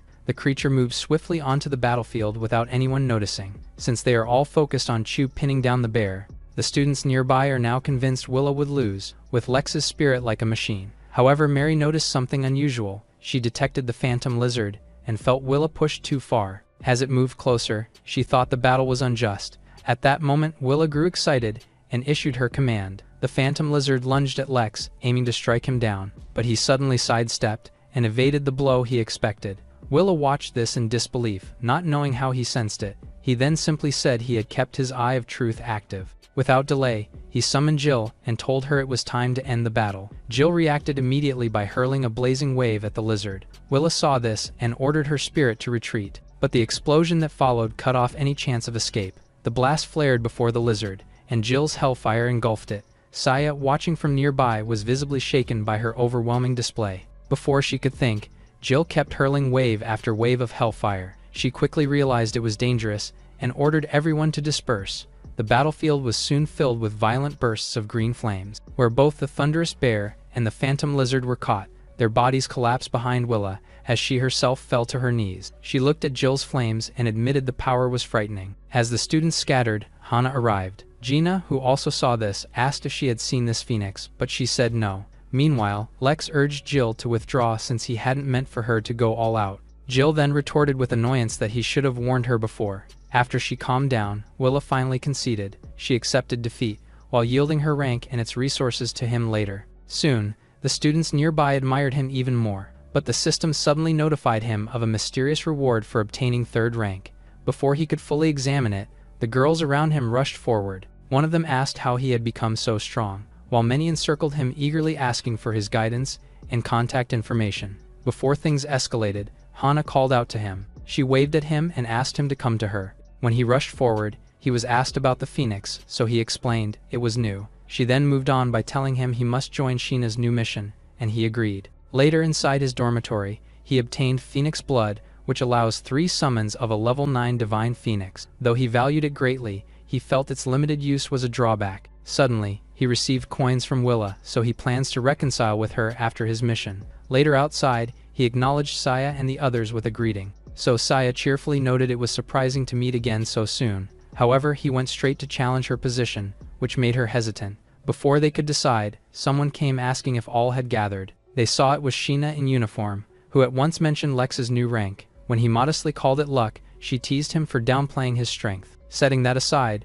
she explained that they had an urgent mission to carry out. She informed them there's a low-level demon outbreak near Heian City. After explaining the situation, she asked if anyone had questions, but seeing that no one objected, she led them out without delay. Later, as they rode in the vehicle, she said they'd soon reach Heian City. She also handed them the mission details and told them to study the targets. As they reviewed the targets list, Lex observed the demons were of the undead type. Meanwhile, outside Heian, a horde of monsters had already gathered. Their vehicle approached, only to find large creatures blocking the way. Saya then realized the enemies were high level, and Sheena wondered if the report was wrong. Regardless, she resolved to enter the city ahead and told everyone to hold tightly. After that, she hit the gas to speed up. The vehicle sped ahead, smashing through monsters. As they advanced, a massive sword-wielding creature appeared. It leapt from above, so Sheena warned them to be careful. Lex instantly stood and raised his shield to block the sword. While he held the creature, Sheena urged them to stay steady. She then activated an energy boost, and the vehicle shot forward. With one last push, they broke through and entered the city barrier. Meanwhile, outside the walls, a Death Knight rode across the place. His eyes locked on the city as he vowed to sacrifice all within. He then lifted his sword and declared the city's people would be sacrificed under the red moon. Inside the city's castle, a man named Luther was being questioned about the situation. So he said the situation was dire, with demons rapidly increasing. Worse still, he revealed the presence of a Death Knight among them. The report left the room tense with little hope in sight. But Sheena entered, saying waiting would mean downfall, and insisted it was better to act. While Luther was relieved to see her arrival, she tells him defense alone would worsen losses as monsters spread. So he figured that they would have to deploy heavy weapons. Meanwhile, outside, Lex's group saw the city looked far from prosperous. Saya, on the other hand, grew worried about Sheena's long absence after meeting the city lord. Not long after, they noticed law enforcers nearby urging people to move. They then saw that a spirit cannon was being transported. Saya knew this weapon was powerful, and that meant the situation was severe. Suddenly, a loud explosion echoed, which signaled the battle had begun. Seeing it came from the city wall, Lex urged they head there at once, and all agreed. At the city wall, a massive horde of monsters surged forward. The officers quickly readied the spirit cannons to fire, and a barrage of energy blasts soon rained down. At the same time, commands rang out to reload and hold the defenses. Meanwhile, Lex's group met Sheena, who told them to prepare to hunt once the gates opened. She also urged caution with the Death Knight, which left Saya alarmed at its 6th-tier title. After warning them, Sheena said she had other duties, and they must rely on themselves. Later on their way, Saya told Lex he was unlucky to face such monsters on his first mission. However, he was more absorbed in the system's task of killing monsters. Later, they reached the wall where he immediately caught the other students' attention. Saya then asked if he heard her warning, but he told her to repeat it. So she told him again not to die, or she would be left to collect his corpse. Moments later, a streak of lightning struck the platform before them. From it emerged Luther, who declared it's time for them to defend their city. Lex then used his ability to examine his stats, and he was struck by how powerful the city lord truly was. Luther's call to arms even inspired the soldiers to fight back with renewed spirit, so he respected Luther's ability and saw him fit as city lord. Soon after, Luther shouted that the monsters were close and ordered the gates opened. As the massive doors began to part, the cannons fired once more. The soldiers then charged out after it, while the monsters on the other hand also rushed forward. Seeing this, the soldiers quickly began to attack. They also had their spirit pets, and were reminded to coordinate. Following this, Lex brought forth Chu, and instructed her to stay close. Meanwhile, atop a distant cliff, the Death Knight watched the scene unfold. He dismissed them as nothing more than ignorant sacrifices, and with a single command, he summoned additional forces. From the ground, numerous spiders emerged. He wasted no time, and ordered them to go. Upon hearing this, they rushed toward the battlefield. Back on the front lines, Saya advanced while directing her spirit pet. Suddenly, a massive monster appeared in their path, and it lunged straight at her, so Lex called for Chu. She moved at once and struck the creature. As the monster fell, Saya expressed her thanks. However, Lex redirected them forward and asked what's approaching. Saya then looked ahead and quickly identified them as cave spiders. Their large numbers soon rapidly closed in. Some soldiers were overwhelmed and began to falter. One of the spiders then locked onto 2 nearby individuals. Then it lashed out with its sharp limbs. Saya saw this and shouted at them to watch out. Just then, a burst of fire struck the spider. Lex's group then spotted Sheena behind carrying a smaller cannon. She even told them to stay wary, for the spiders' attacks had a corrosive effect. However, Seiya announced additional spiders were closing in. Because of this, their forces were pushed back, yet the monsters continued to pursue them. At that critical moment, a massive lion appeared. It growled once and released force that flung the spiders back. Lex saw this and could not help but recognize its strength. Meanwhile, Luther rode atop the lion as he charged straight toward the swarm. After breaking through their formation, he raised his sword and signaled the counterattack. The soldiers surged forward in response. They fired their weapons in unison and struck down the monsters ahead of them. Despite this momentum, Sheena noticed that the waves of enemies were not diminishing. Lex heard this and felt it was time for Jill to act. So he summoned Jill and called her into battle. Her fiery wings spread wide, which drew every gaze below. Her form even grew larger as she revealed her phoenix form. The crowd was then left in awe to realize she's a divine phoenix. Even Luther and his lion were astonished that anyone could form a contract with her. Back on Lex's side, he urged Jill to demonstrate her power. She responded confidently and immediately set the monsters below ablaze. Waves of fire fell, followed by blasts that shook the ground. The Death Knight watched this and was surprised these humans kept resisting, so he finally decided to intervene and unleash the undead frenzy. The energy quickly spread through the monsters, driving them into a frenzied state. One of these empowered monsters rushed at a soldier.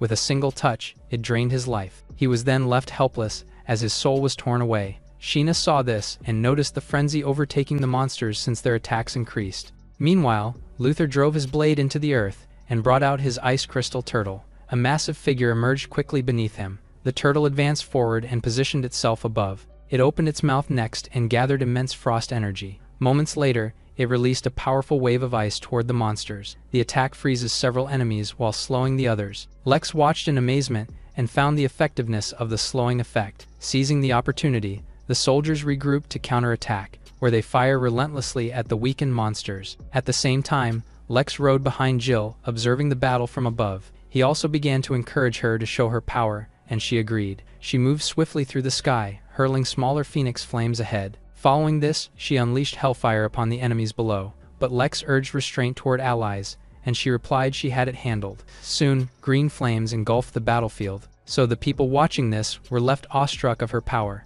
Luther watched in disbelief as the divine phoenix really existed. Its flames were even so intense that it quickly burnt the monster. Nearby, the Death Knight looked up at Jill in shock. After all, he could not accept that a human had bonded with such a being. Refusing to believe it, he dismounted and rushed forward. He then kneels at the center, as he pleads for power from his master. As he vowed sacrifice, the sky darkened and black mist veiled his sword. Following this, his left eye burned fiercely with anticipation. The onlookers grew uneasy and were unsure of what he was summoning. However, Luther began to suspect that a mastermind was behind it. Just as he said this, a massive creature descended. Sheena looked up and concluded that it was the Lich King. As it moved, it immediately struck one of the people nearby. The sight filled the others with dread, and wondered if they would survive. However, they were reminded that Luther and the spirit guardians are still there. Meanwhile, Luther joined Sheena and pressed to deal with the mastermind quickly. So he declared he will handle the knight, while she protects the students. Upon seeing him charge forward with his lion,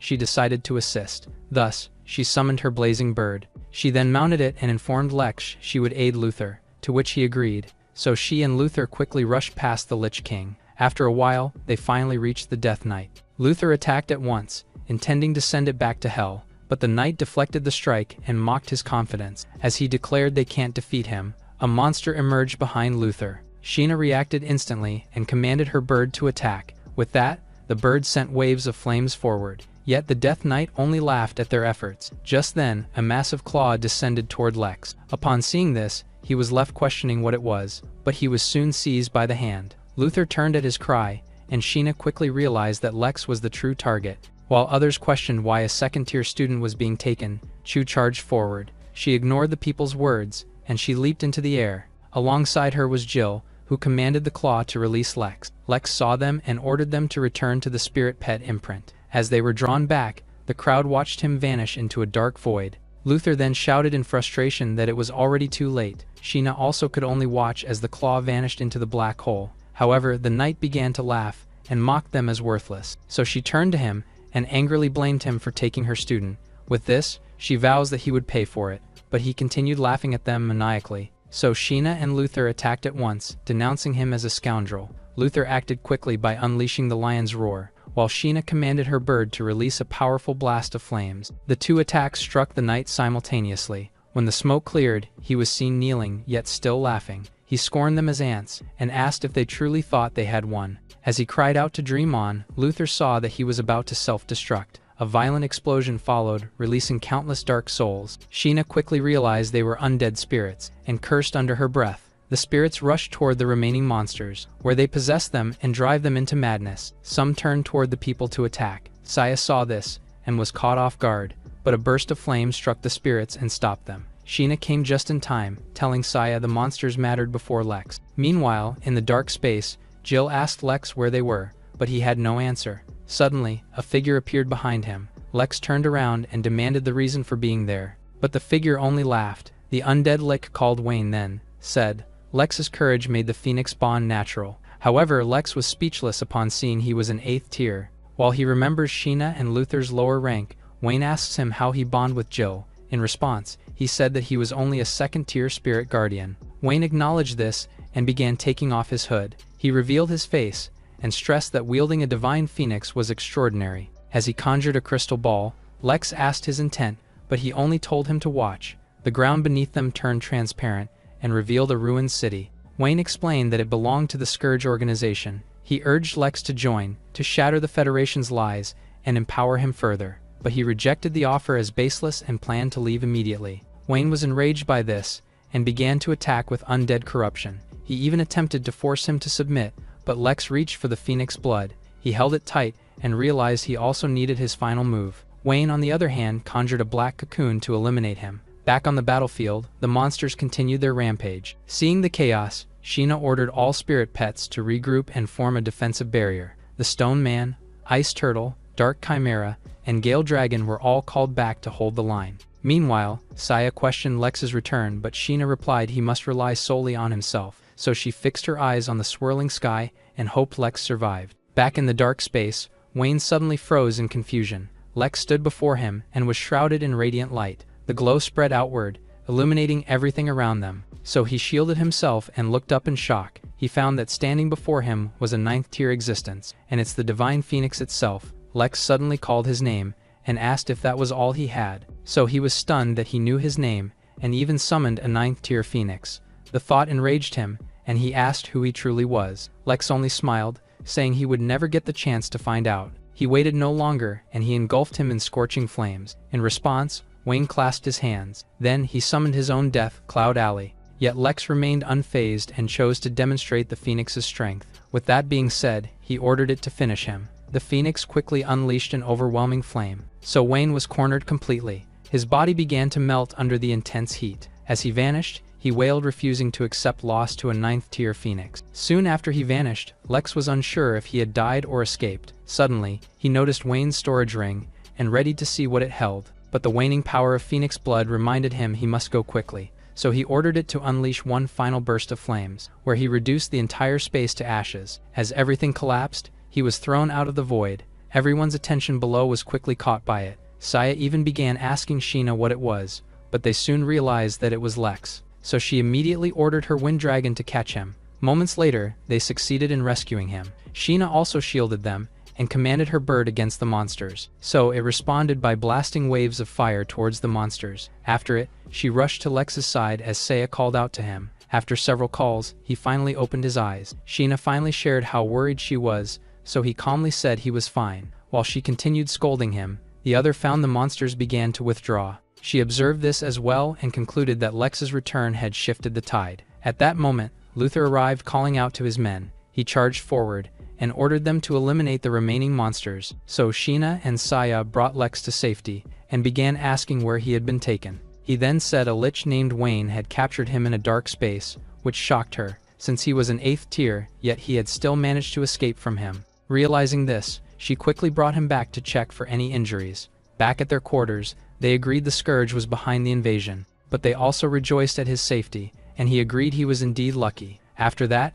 Sheena told them to let him rest while she reported back. They then said their farewells before leaving, and he did the same. But as soon as the door closed, his expression turned serious. He drew out the storage ring and began checking inside. He He then found an experienced crystal, a dragon scale, and a siren's eye. With such treasures, he now believed Chu and Jill would soon advance. Meanwhile, in Cataclysm City, the leader was informed that Wayne had failed. His subordinate also added no trace of Wayne's body was found. The leader asked how, and he replied that Wayne was slain by the divine phoenix. The leader lamented Wayne's loss, but he had already cautioned Wayne against such a being. Setting that aside, the subordinate reported he had a visitor, and he ordered them in. Outside, the robed man warned the person to speak carefully, and he agreed. As the doors opened, Luke was introduced as the son of the Liu family. Luke then looked around nervously, while the man continued, saying Luke wished to join them. The leader then addressed him as Liu's former heir, and he quickly looked up. Without further ado, the leader welcomes him to their organization,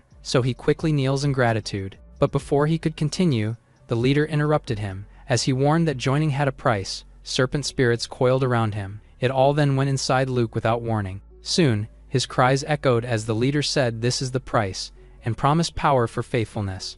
But he added that betrayal would condemn him to eternal suffering. Back in Lex's room, he felt satisfied with the ring's content. Among the items was a life-saving ring that blocked one fatal strike each month. He also found a card granting shape-shifting between human and original form. So he then called Jill, who immediately asked why. He asked if she wanted a human body, and she asked if it was real. He then showed her the card, and said it could make her human. Though eager, she's worried she won't transform back, so he promised she could. She felt reassured, and pleaded for his aid in changing form. With that, he quickly pressed yes on the interface to transform her. The card in his hand suddenly lit up. In the next moment, Jill's body was wrapped in an egg-like glow, while the card itself shone brightly before slowly fading away. Lex then watched Jill, and wondered if the change needed such vivid detail. Before long, her figure became clear, and he had to admit she was beautiful. Yet the more he looked, the more it differed from what he had imagined. Jill soon landed and eagerly asked how she looked. She even proudly showed her body,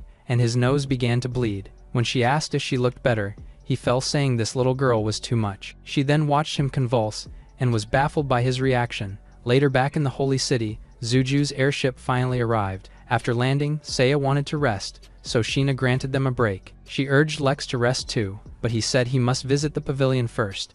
As she told him to come back early, he considered the mission rewarding. He also found the system and battle spoils boosted Jill and Chu's strength. Later, arriving at the pavilion, he thought of selling Wayne's materials as Zara welcomed him. He then tells her he had many materials and needed more space, so she led him to an empty room, but he found it too small, so she wondered just how much he had brought. In the end, she guided him to a spacious area at the back. He felt satisfied with this and took out his storage ring. Soon, a flood of items poured out from the ring. The pile became a mountain, which stunned her as he told her to count. As she offered to call help for counting, a voice suddenly called to him. They turned to see Mary, joking he must have robbed the shop, so he replied that no one would dare do such a thing, and she agreed. Setting that aside, she urged Zara to get help since she needed to go to the auction. Lex became interested, and asked if she could take him along. However, she responded teasingly, asking why she should. He then gave her a small vial, but she wondered what it contained. He quickly noted her refusal was unfortunate,